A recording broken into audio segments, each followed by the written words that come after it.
Welcome back, friends, family, and fellow nerds.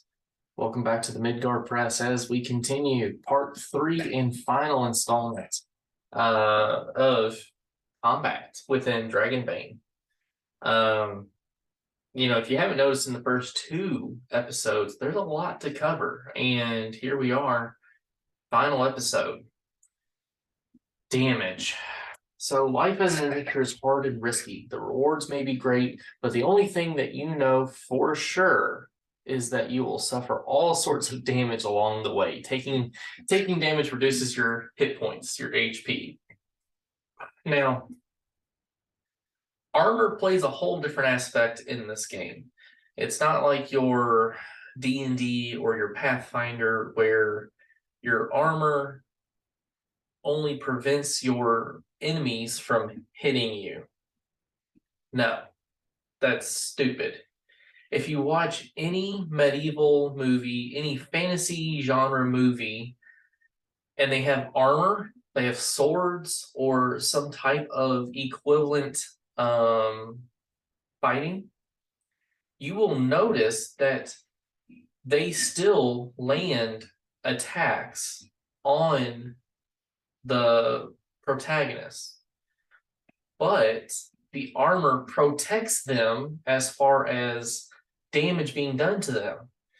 Yet here we are to believe that in D&D and Pathfinder, that if you have an armor class, an AC of, say, 22, that something just walks up to you and they clearly see you. They clearly see you. That they just miss. No, it's called your armor has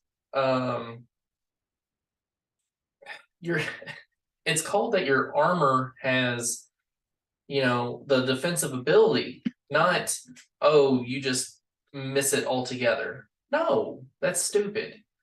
They take armor and actually give it real meaning within Dragonbane. So whether you're wearing leather, chainmail, or plate armor, it can protect your body from damage.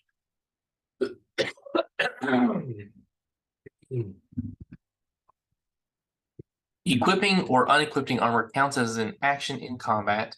The armor you are wearing should be written down in the armor section of your character sheet and does not count towards your encumbrance. You can only wear one suit of armor at a time. Some armors can give you a bane on certain skill rolls or restrict your movement.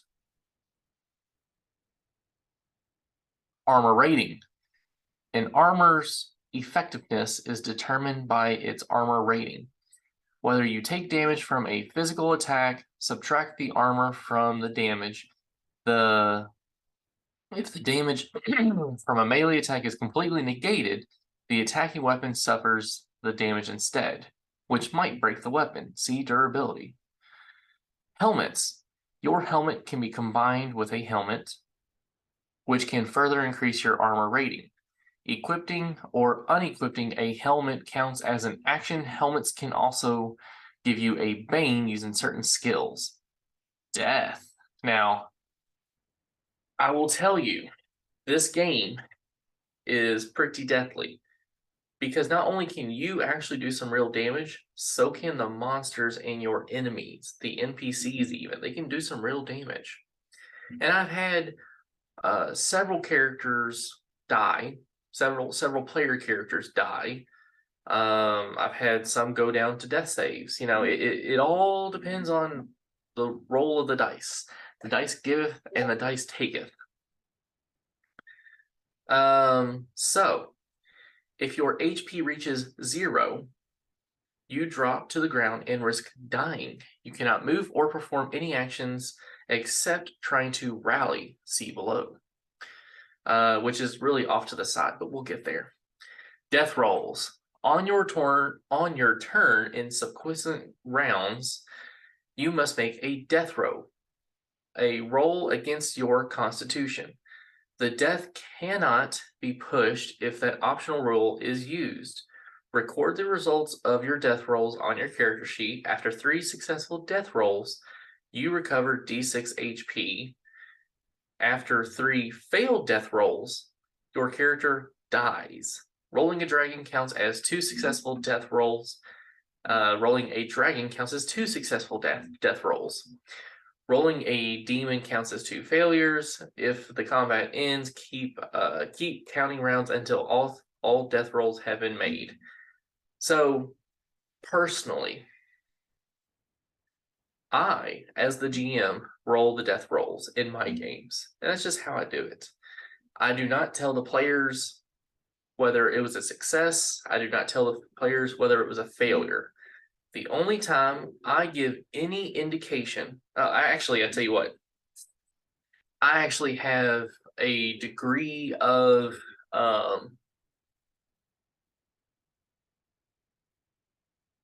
I have a phrase for every death roll from 1 to 20. Some depict, that you are fine. Some depict that you are not fine. I say those phrases whenever I roll for the player character. So I'll actually do that in another video. I'll cover that. Additional damage. If you suffer additional damage while at 0 HP, it automatically counts as a failed death roll. Rally. Another player character within 10 meters and earshot can persuade you to rally and keep fighting despite having 0 HP. This counts as an action, so this would be your fellow adventurers' action for their turn. If you rally, you can continue acting as normal, but you must be making death rolls as described above, and we'll get to that in a second. You can even try to rally yourself, rolling against your willpower with a Bane instead of Persuasion. Rally is a lot of fun. I've actually had it happen a couple times, and it's worked, but it's also failed. Yeah. Saving life. When you have 0 HP, another person next to you can save your life with a successful healing roll. Without without bandages, they can get a Bane on the roll. This counts as an action. Multiple attempts are allowed. If the roll succeeds, you stop making death rolls and recover D6 HP.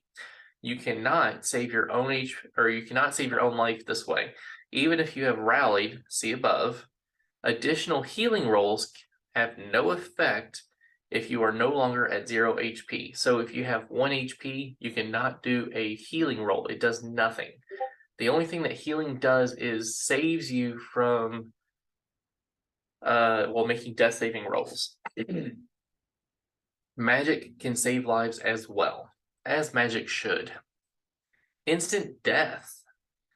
You don't record negative HP, but if a single attack reduces your HP to a negative score equal to your full HP, your player character, dies instantly. Time to honor the fallen adventurer and create a new one. I love that little last piece. Time to honor the fallen adventurer and create a new one. So, let's read the optional up there at the top. Damage types and armor. If the optional roll for damage types, page 45, is used, the following roll applies. Leather and studded leather gain a +2 to their armor rating against bludgeoning damage. Chainmail gets a +2 to its armor rating against slashing damage. Now again, this is just more stuff for the GM to kind of keep note of and whatnot. If you do want to do this, I would suggest you tell your player characters this in the beginning. That way they can write that next to their weapons, so that way it gives them the option of remembering as well. Because as a GM, you're already buckled down to remember so many things. You don't need to hamper the experience for your players if you are trying to remember a million things. It's not going to do anything for you. So me personally, I don't use the optional roll for Armor, I just play it as it is. But that is completely up to you. What do you think? Tell me in the comments. Would you apply this optional rule for armor? Let me know. The very bottom, we got 0 HP for NPCs. When an NPC reaches 0 HP, no death rolls are made. The GM decides whether the person lives or dies. However, an NPC dies if it is hit with the NPC dies if hit by an instantly killing attack, just like a player character. So they can die as well. It can happen. Now, moving on to severe injuries. So if you have been reduced to 0 HP but survived, you risk severe injuries and can take a long time to heal and even have a permanent effect. Make a roll against con. If you fail, you roll on the table below. The healing time is halved if you rest and get medical care for at least a shift per day from a person who makes a healing roll, and that has to be successful. Skill levels that are reduced by permanent injuries can be relearned. Ooh. So the way that I do this is if a player character falls to 0 HP and they are able to get back up, whether they are rallied or they succeed all their death saving throws, they get a severe injury. It just happens. I mean, why not? Why not? So anyways, if you roll a 1 or a 2, you get a broken nose. You get a Bane on all awareness rolls. Healing time is D6 days. 3 to 4, scarred face. Bane on all performance and persuasion rolls. Healing time is 2d6 days. 5 to 6 is teeth knocked out. Your performance and persuasion skills levels are permanently reduced by 2 to a minimum of 3. 7 to 8, broken ribs. Bane on all skill-based Bane on all skills based on strength or agility. Healing time D6 days. Ugh, that one sucks. 9 to 10, concussion. Based on all skills based on intelligence. Healing time D6 days. Deep wounds. Bane on all skills on strength or agility, and every roll against each skill still inflicts D6 points of damage. Healing time is 2d6 days. Ooh, that one sucks. Broken leg, number 13. Your leg and rate is halved. Healing time is 3d6 days. 14. Broken arm. You cannot use two-handed weapons nor dual wield. And you get a Bane on all other actions, normally using both arms, such as climbing. Healing time, 3d6 days. 15. Severed toes. Movement rate, permanently reduced by 2 to a minimum of 4. I think that should say max of 4. I think same with 5 to 6 on the teeth knocked out. I think it should be a max of 3. 16. Severed finger. Your skill level and all weapon skills are permanently reduced by 1 to a minimum of 3. 17. Gouged eye. Your skill level and spot hidden is permanently reduced by 2, minimum of 3. 18. Nightmares. Roll to resist fear, page 52. Each shift you sleep, if you fail, the shift doesn't count as slept. Healing time 2d6 days. That could be very troublesome. Change 19. Change personality. Randomly generate a new weakness. 20. Amnesia. You cannot remember who you are or other player characters are. The effect must be role played. Healing time D6 days. Holy cannoli. I like that.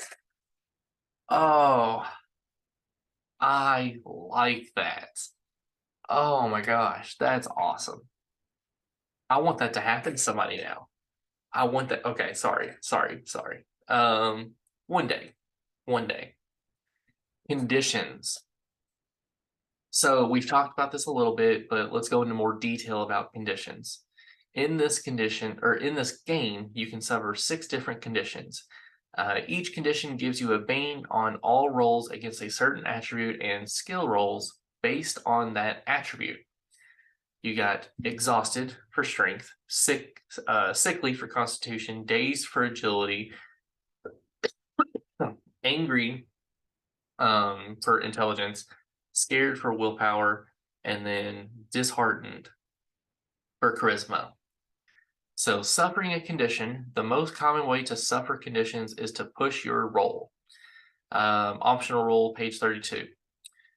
You must then choose a condition and describe how you get it. You can suffer conditions in other ways as well. For example, a monster attacks or spells. Completely true.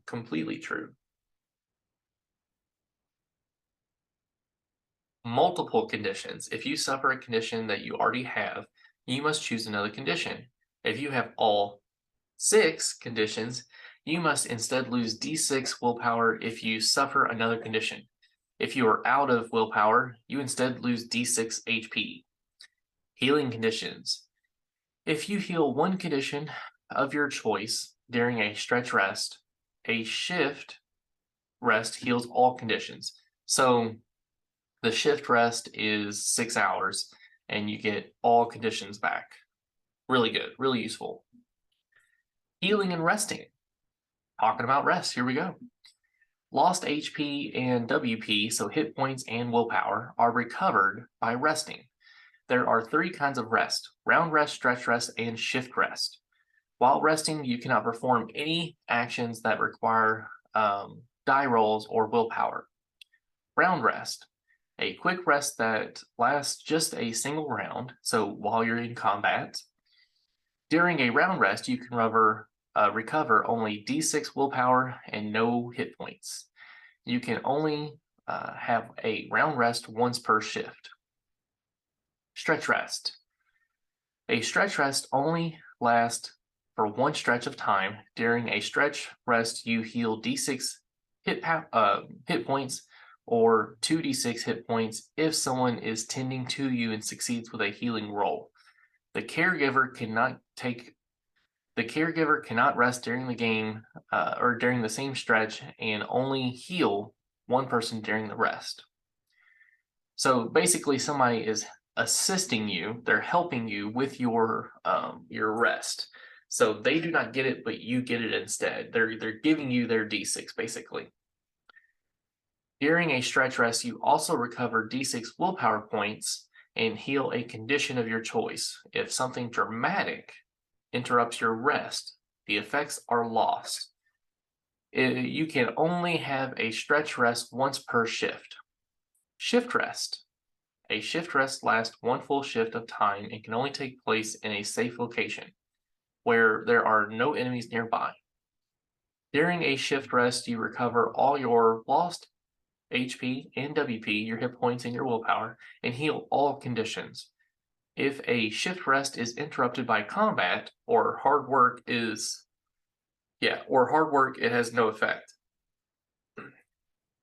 Magic. Spells can allow you to heal HP more quickly than usual. So yeah, magic can heal, as it should. Other hazards? What? Darkness. So in darkness, you cannot dash, page 43, or hit enemies with ranged attacks. To attack an enemy in melee combat, you must make an awareness roll, not an action, so it's a free action. Torches and lanterns. A torch or lantern can light up to 10 meters, 5 squares, in all directions. Lighting a torch or lantern is an action and requires flint and tinder or a fire to light with it. Or you can use the magic trick Ignite, page 65. If none of these are available, you can light it with a successful bushcraft roll, and that takes one stretch of work, so 15 minutes. A torch or lantern is carried in one hand. which means that you cannot use two-handed weapons or a second one-handed weapon at the same time. A torch can be used as a weapon and counts as a small wooden club that deals fire damage. Whenever you hit someone with it, you immediately roll to see whether the flame goes out. Below, a torch or lantern can burn up to a shift of time, so 6 hours, but they are unreliable. After each stretch, or whenever the GM wants to heighten the drama, you must make a roll.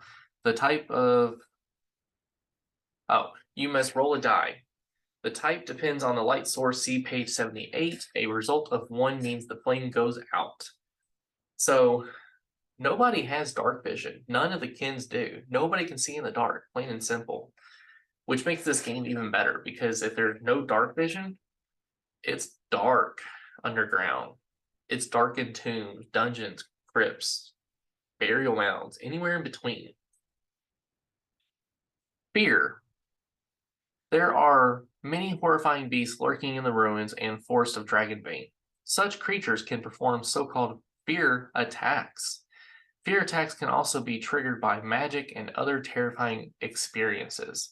When struck by a fear attack, you must immediately make a roll against wisdom. The roll can be pushed, optional roll, and does not count as an action. Particularly frightening events can give you a bane on the roll. If willpower roll fails, you must roll on the fear table on the next page.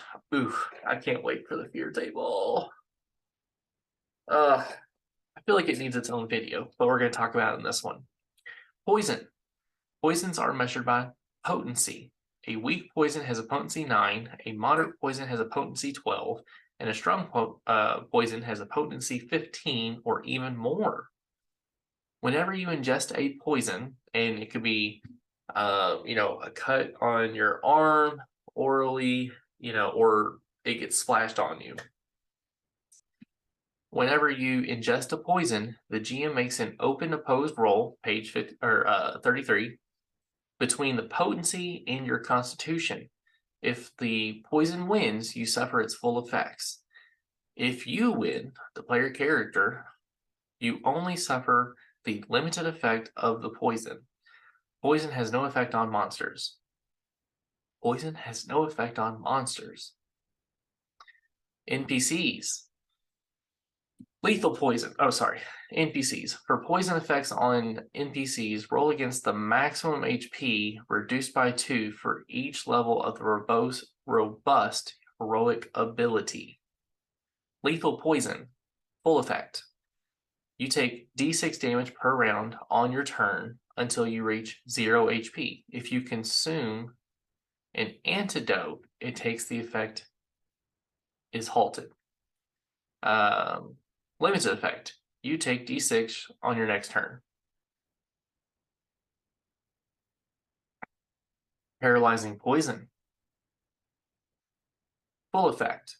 You become exhausted and must make a constitution roll each turn, not an action. If it fails, you can neither move nor perform actions, not even free actions that round.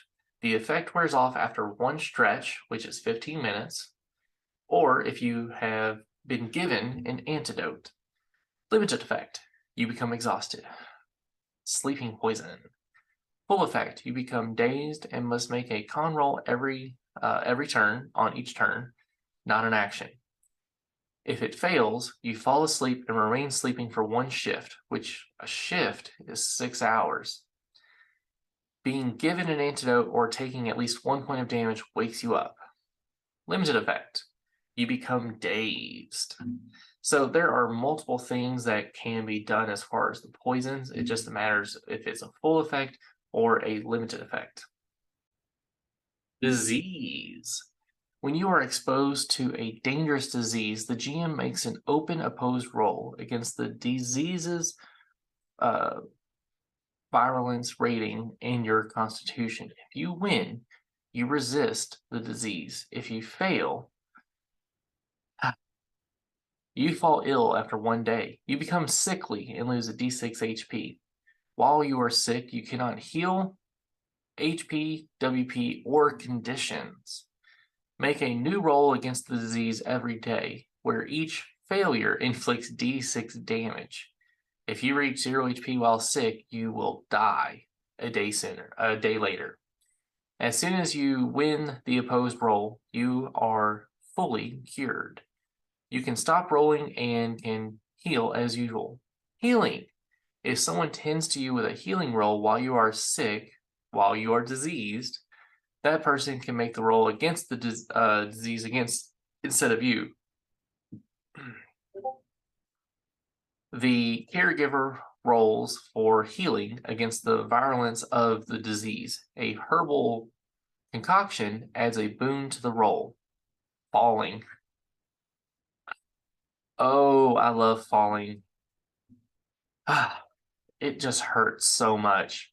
So falling on a hard surface inflicts a number of d6s of bludgeoning damage equal to half of the height of the fall in meters, rounded down. A fall of less than 2 meters inflicts no damage. A successful acrobatics roll reduces the number of d6 by half, rounded up. Armor does not protect against fall damage. Oof, fall damage. It is murderous. That's all I'm saying. That is all I'm saying. Swimming and drowning. All player characters are decent swimmers, especially you mallards out there. In water, your movement rate is half your movement rate on land. No ranged attacks can be performed in water, and melee attacks are performed with a bane. More difficult underwater maneuvers, like diving for something, require a swimming roll. You get a bane if you are wearing chainmail or plate armor. In water, you must also make a swimming roll after each stretch of time to stay afloat. If you are wearing chainmail and plate armor, you must roll every round. Underwater, you need to make a successful roll against Constitution each round to hold your breath, not an action. If the roll fails, you begin to drown, taking d6 damage per round until someone rescues you.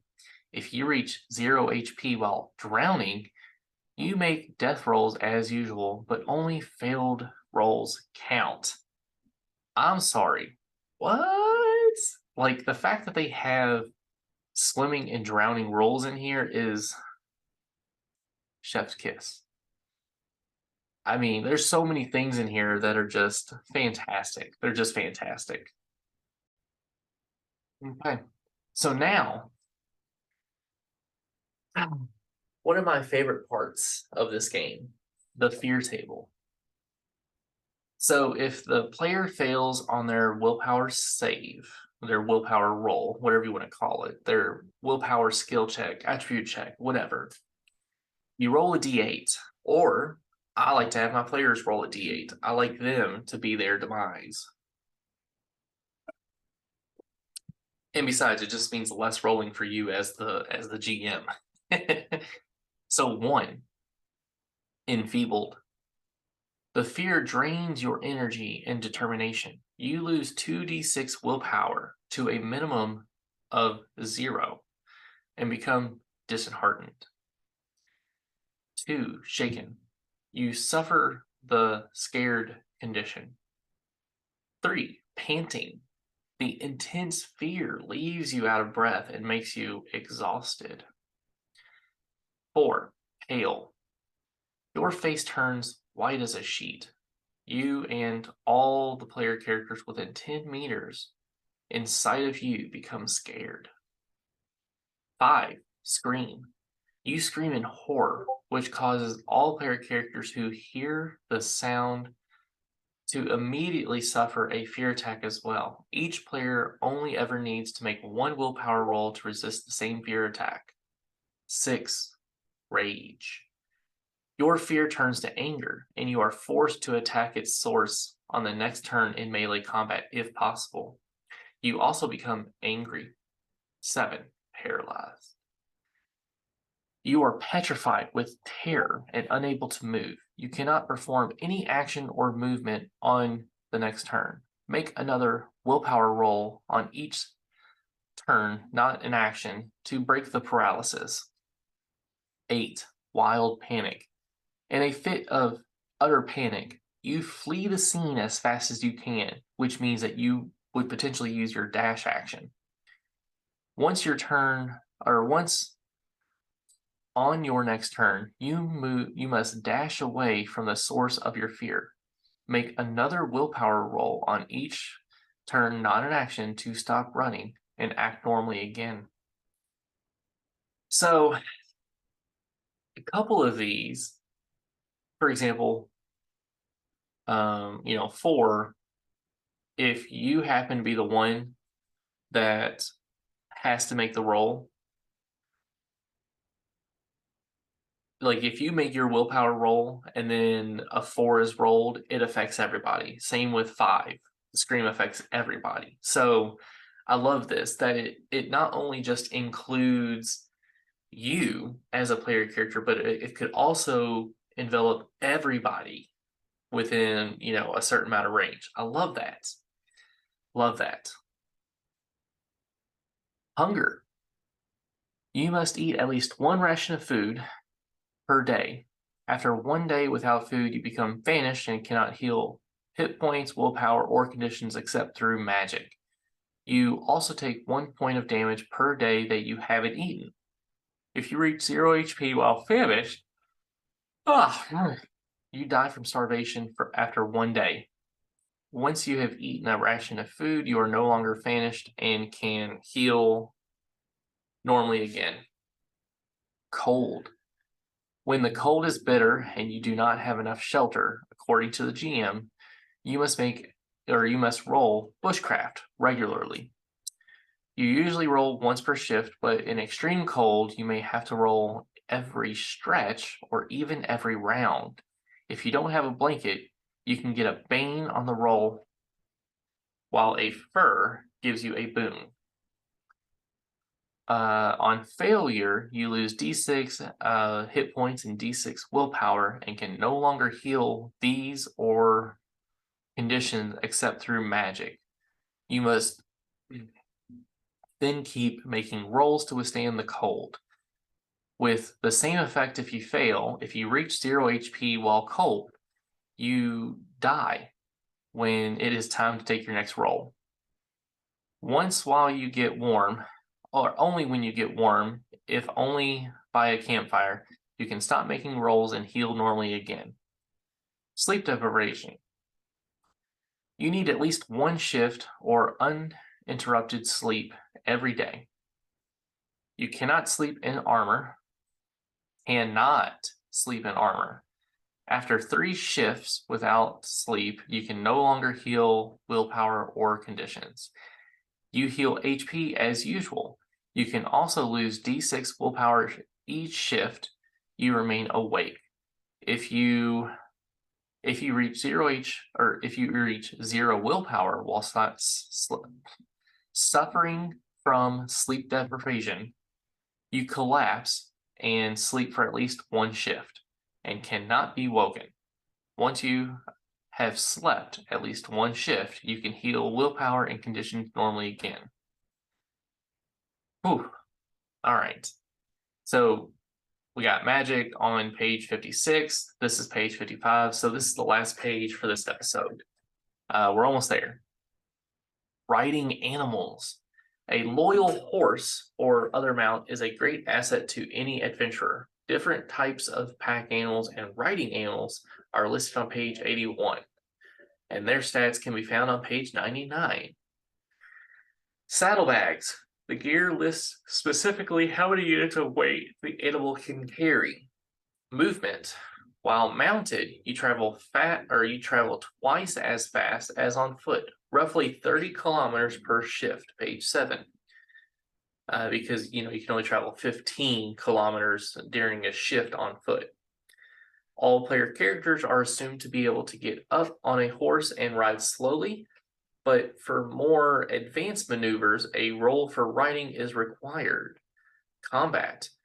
The order to fight on horseback, your mount must be combat trained.